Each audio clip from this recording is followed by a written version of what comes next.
The federal NDP is at a crossroads. After years of working alongside Justin Trudeau's minority government, party leader Jagmeet Singh resigning after losing his seat in last April's election. So the NDP now searching for someone new to lead the party. And one familiar name, Avi Lewis, journalist and filmmaker, has already thrown his hat into the ring.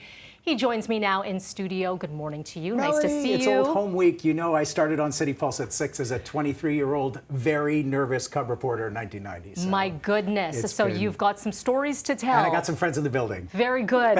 I want to start, let's go back to April, shall we? Let's jump in that time machine. Yep. The worst showing for the NDP party that we've seen, down to 7 seats now, going in with 24. This is sort of a fractured party at this point.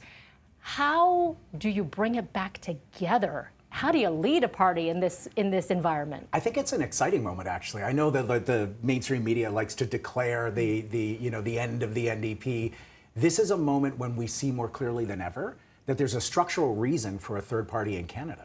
We've got Carney and Poilievre kind of huddled on the right wing of the ice these days, to use a hockey metaphor, as I know our Prime Minister likes to do, and the lane is wide open for a progressive alternative that's actually proposing solutions as big as the crises we face. And the cost of living emergency in Canada is the everyday emergency of just trying to get by in an impossible economy. Nobody's really speaking to that with solutions that would actually work. So this is a time for us to roar back. I think we can really come back out of the political wilderness because we're totally different than the other two parties, and they're collaborating on a bunch of big pieces of legislation that are going to change our country. Okay, so let's circle back to that in just a second. I want to talk about you. There was actually a new report from Liaison Strategies this morning that got released talking about public opinion. Do they know who Avi Lewis is? Do they know who other potential candidates might be? The number that came out with 50% of respondents had not heard of you. 7 in 10 Canadians were familiar with Heather McPherson, and then there's so on and so forth. So how do you win public opinion? Well, I mean, the race is 6 months, and we're going to have an opportunity to get out there and put our vision in front of Canadians. I believe in things like a public option for groceries because it's insane that it's $300 for a cart of groceries. We need federal rent control, a cap on rent increases, because people are paying half their income or more on rent. So we get out there, we start reminding people, you know, I was on TV for decades. Maybe I'm an older demographic for some, but we'll have plenty of chance to get in front of Canada.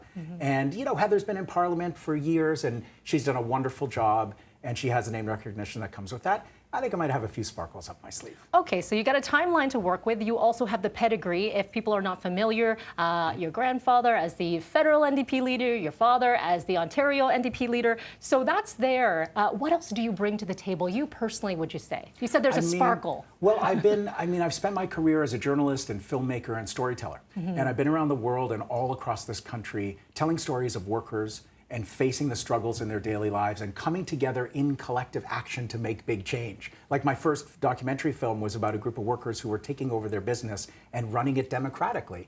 So I think I have this connection to the reality that people are facing and to telling the stories of everyday people and their struggles. And people are suffering in our country right now. And it's crazy because we've got 3 big grocery chains, 3 phone companies, 5 big banks and 5 big oil companies, and they're making outlandish profits. Meanwhile, people cannot pay the rent and buy groceries. We need to rebalance the scales of society, and that's the kind of work and the kind of struggle that I've been involved with all my life. We have a new Prime Minister, Mark Carney. He's in New York for a ton of meetings. So you've got the U.S. President. He's got a whole lot going on. That's a subtle way to say that this is an interesting, gently put, Melody. Interesting place that we are in politics. Yeah. And so, how do you work, perhaps, with the Liberal government, and how do you try to get your voice heard with the NDP when you're dealing with this political climate? I mean, people elected Mark Carney last spring to defend us from the United States, and there's been a cavalcade of concessions. You know, he shredded all the climate policy, he dropped the digital services tax, and we've got almost nothing to show for it. With the Conservatives and a kind of conservative liberal alliance, they've been passing and approving these huge increases in military spending and these major projects. A new mine somewhere is not going to lower your phone bill.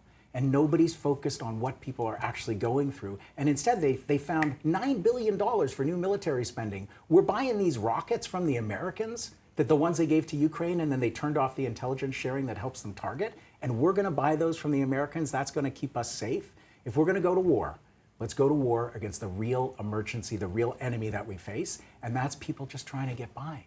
So we've got a really clear alternative. We're nothing like the Carney Liberals, and that is for sure. I don't think there'll be any confusion in people's minds when they see this race. Okay, you do have some time to go within this race. We wish you the best of luck, Avi Lewis. Appreciate it. Thank you. It's been good to come home here to City. I really appreciate it. Thank you.